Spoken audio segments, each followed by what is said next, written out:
우리의 손이 행한 일을 견고하게 하소서. 아멘. 저는 오늘 하나님 앞에 선 우리라는 제목을 가지고 여러분과 함께 말씀 나누기를 원합니다.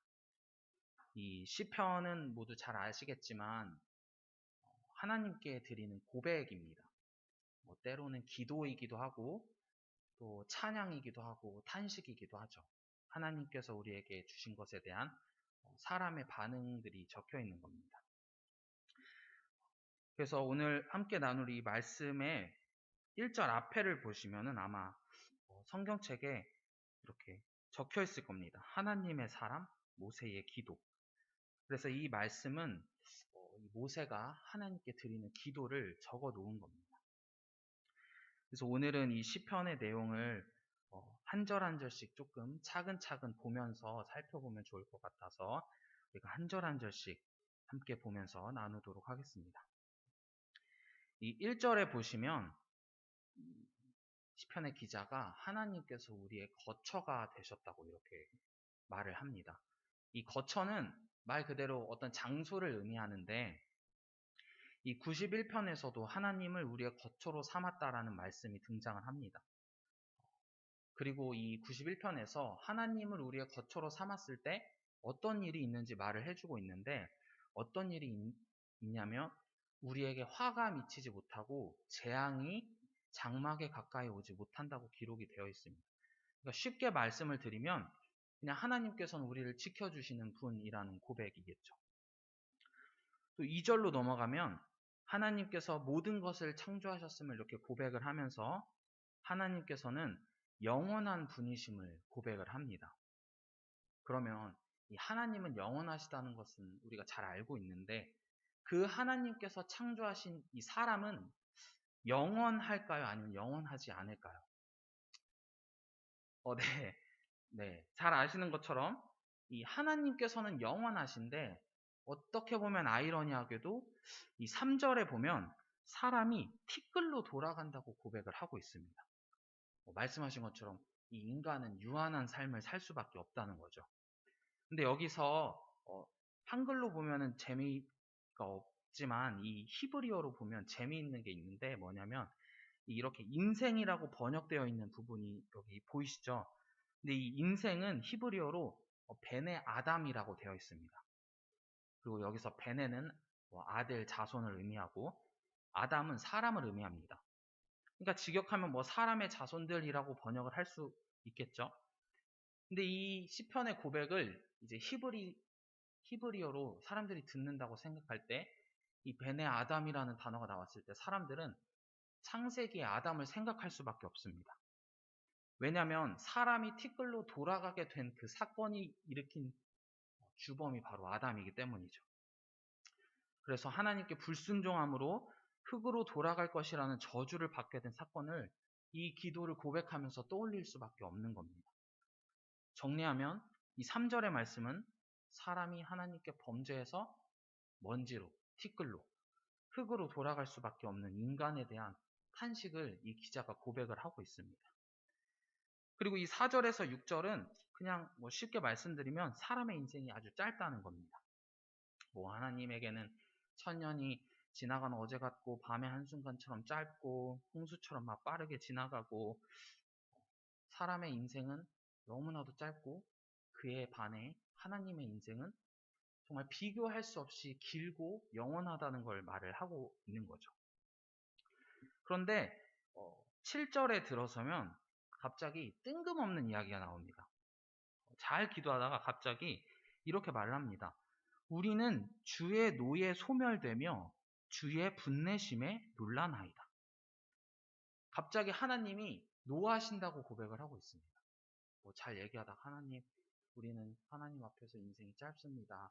하나님은 영원하십니다. 이렇게 말하다가 갑자기 하나님 왜 화내십니까? 라고 이야기를 하는 거죠.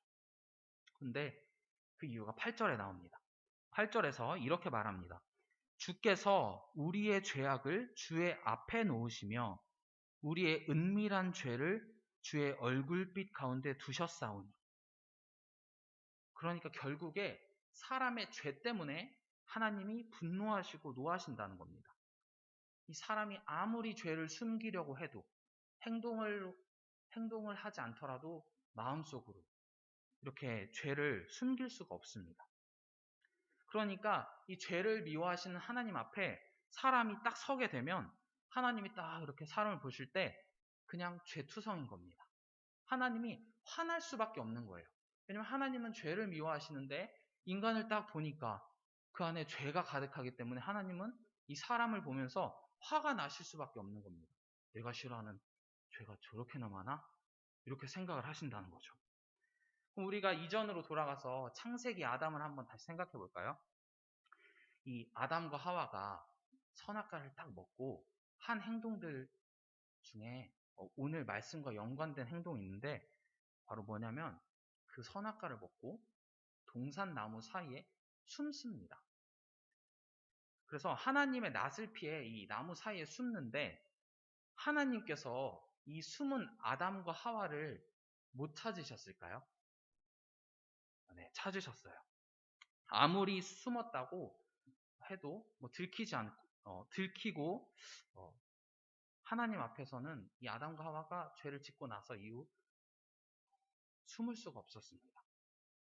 그리고 결국에는 그 죄가 모두 밝혀지고 또 저주를 받게 되죠.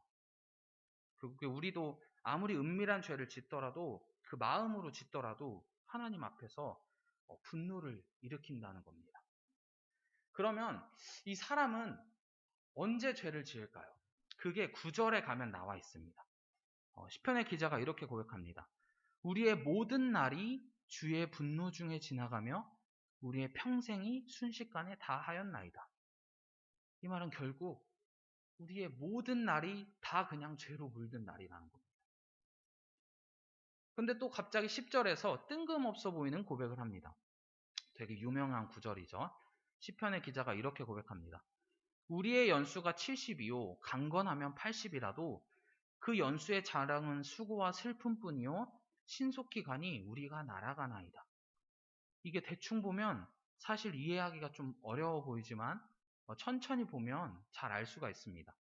요즘은 뭐 이제 수명이 길어져서 100세 시대라고 하는데 여기서 뭐 그런 숫자가 중요한 게 아니라 그 뒤가 중요합니다. 시편의 기자가 이렇게 말하죠. 그 연수의 자랑은 수고와 슬픔뿐이요. 이게 무슨 뜻일까요? 연수의 자랑은 수고와 슬픔뿐이다. 이 번역은 수고라고 되어 있는데 이 수고와 슬픔이라는 단어를 사실 히브리어로 찾아보면 아말바 아벤이라고 되어 있습니다. 근데 이 말 그대로 다른 곳에서 이제 사용되고 있는 곳을 찾아보면 시편 7절하고 55편 10절에서는 이렇게 번역을 하고 있습니다. 잔해와 죄악, 그리고 죄악과 재난. 그래서 사실 이 말은 뭐 수고한 거 열심히 노동하는 것도 뭐 물론 말할 수 있지만 죄로 인해 아주 심각한 고통을 겪게 된다는 겁니다. 그러니까 사람이 내 나이를 막 자랑하면 그게 아주 심각한 고통이라는 거예요. 결국에 죄를 자랑한다는 겁니다. 매일매일이 하나님 앞에서 살아갈 때 모든 것이 다 죄인데 그걸 자랑한다는 겁니다. 나 80살까지 살았어. 이렇게 자랑하는 건 사실 이 시편 기자의 고백의 말에 따르면 이런 겁니다. 나 80년 동안 죄 졌어. 그러니까 의미가 없다는 거죠. 11절에 가면 하나님께서 어마어마한 분노를 하신다는 걸 말하고 12절에 가면 또 이상한 말을 합니다. 오늘 이상한 말이 많은데요. 한번 읽어보도록 하겠습니다. 우리에게 우리날 계수함을 가르치사 지혜로운 마음을 얻게 하소서. 쉽게 말하면 이런 겁니다. 내 나이를 하루하루 세는 게 지혜로운 겁니다. 라고 말하는 건데 왜 내 생명을 세는 게, 내 나이를 세는 게 왜 지혜로운 걸까요? 그건 이 영원하신 하나님 앞에서 인간의 유한함을 인정하는 겁니다. 이 영원하신 하나님 앞에서 우리는 죽을 수밖에 없다는 것을 인정하는 것이 바로 지혜로운 마음이라는 겁니다. 그리고 이 시편의 기자가 13절에 들어가면 우리를 긍휼히 여겨달라는 고백을 합니다. 아담의 죄가 영원하신 하나님 앞에서 유한한 삶을 살게 했고 또 그 사람은 매일매일 죄를 짓기 때문에 하나님이 우리에게 매일 노하신다는 것을 알아서 이제 하나님의 은혜와 자비를 구하는 겁니다. 시편의 기자가 불쌍히 여겨달라고 외치고 있는 겁니다. 결국 이 모세는 알았던 겁니다. 아, 사람이 할 수 있는 건 그냥 하나님께 자비를 구하는 것뿐이구나. 오늘 집사님께서 기도하실 때도 말씀하셨던 것처럼 이 시편의 기자도 그냥 우리가 할 수 있는 건 하나님께 자비를 구하는 것뿐이구나 라고 생각을 했던 겁니다. 그리고 15절에 들어가면 더 처절하게 고백합니다. 이렇게 고백합니다. 우리를 괴롭게 하신 날수대로와 우리가 화를 당한 연수대로 우리를 기쁘게 하소서. 그러면 하나님이 이 사람들을 괴롭히시는 걸까요? 그렇지는 않습니다. 우리가 9절에서 본 것처럼 인간은 죄 때문에 하나님의 분노를 받을 수밖에 없는 존재라서 이 죄로 인해 괴로운 날도 평생이고 화를 당하는 날도 평생인 겁니다.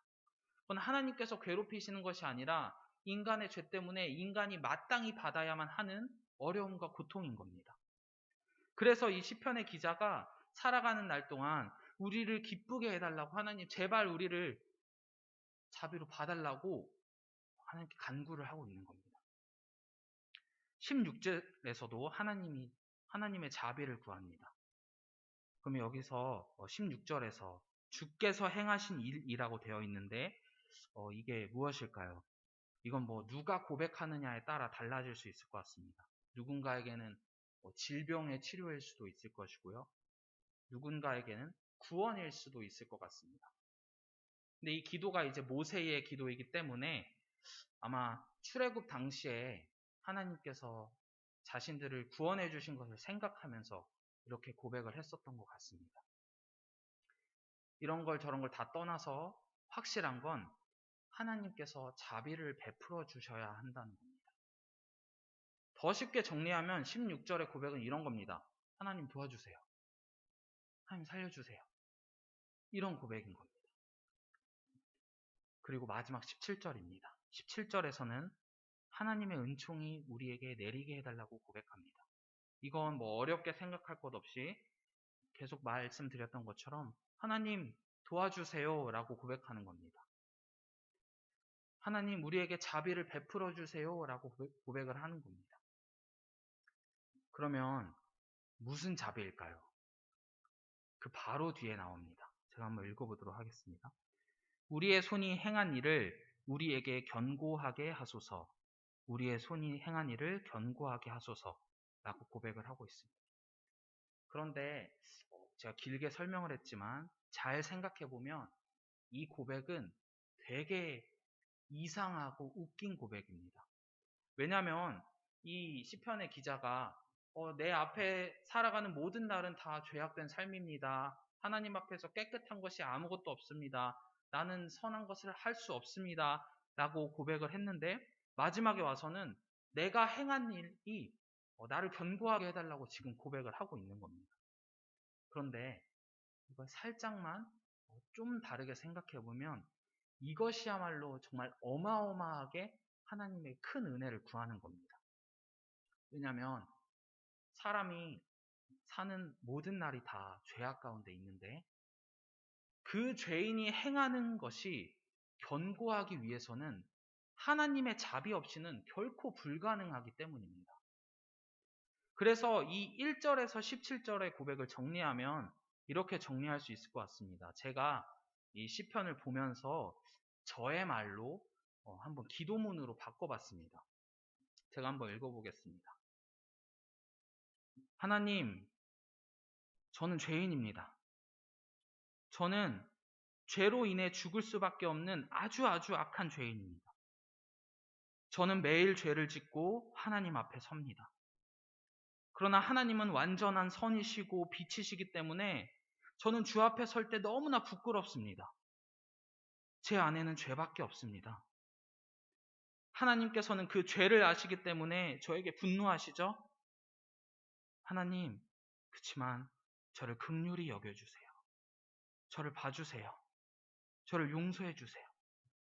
하나님, 저에게 자비를 베풀어 주세요. 하나님 없이 제가 행하는 모든 것은 다 죄입니다. 하나님 없이 생각하는 것, 하나님 없이 말하는 것, 하나님 없이 행동하는 것 하나도 빠짐없이 다 죄입니다. 하나님, 자비를 베풀어 주셔서 내가 무엇인가를 행할 때 하나님을 생각하고 하나님을 바라보며 행할 수 있도록 도와주세요. 그래서 내가 행하는 것이 죄가 아니라 하나님의 자비를 통해 행함으로 저를 견고하게 하는 행동이 될 수 있도록 도와주세요. 라고 고백하는 겁니다.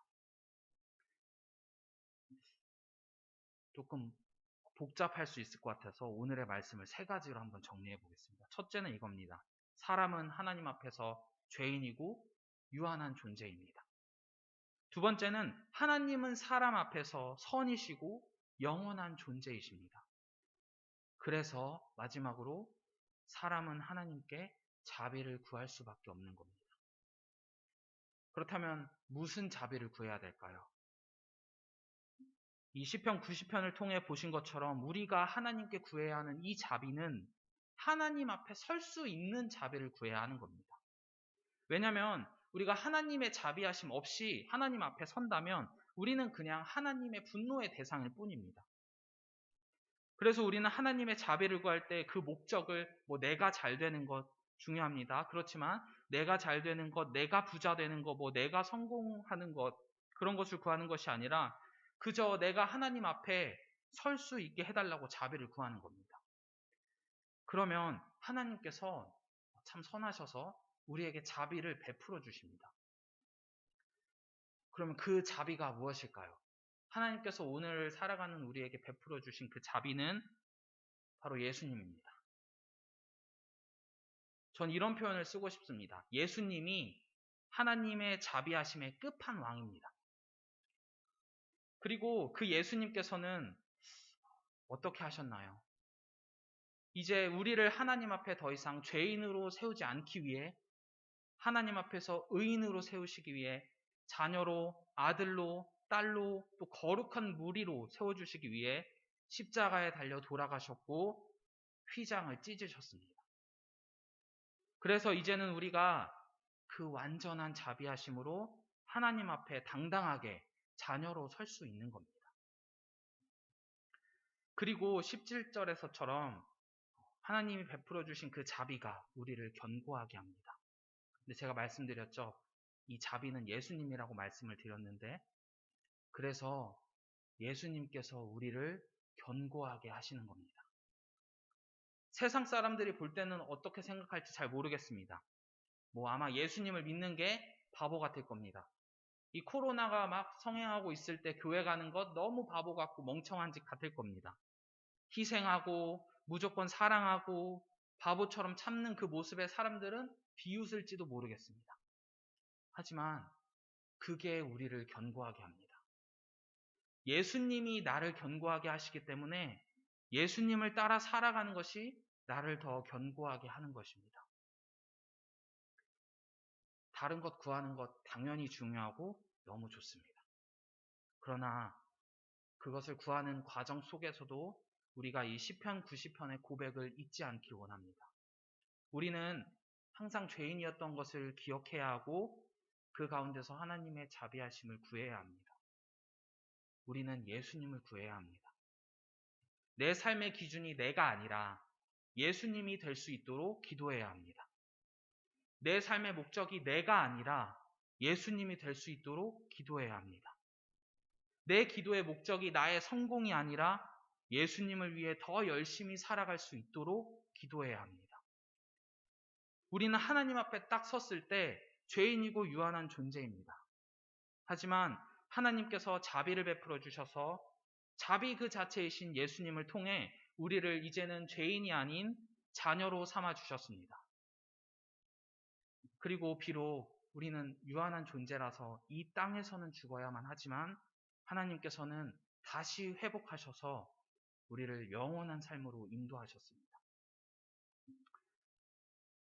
하루하루를 살아가면서 우리가 이 시편의 기도를 마음에 품고 우리가 하나님 앞에 설 때 하나님께 구해야 하는 것은 다른 것이 아니라 바로 예수님 자체이고 예수님을 더 사랑하는 것입니다.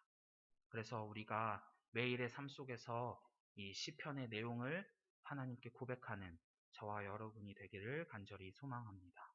네, 기도하시도록 하겠습니다.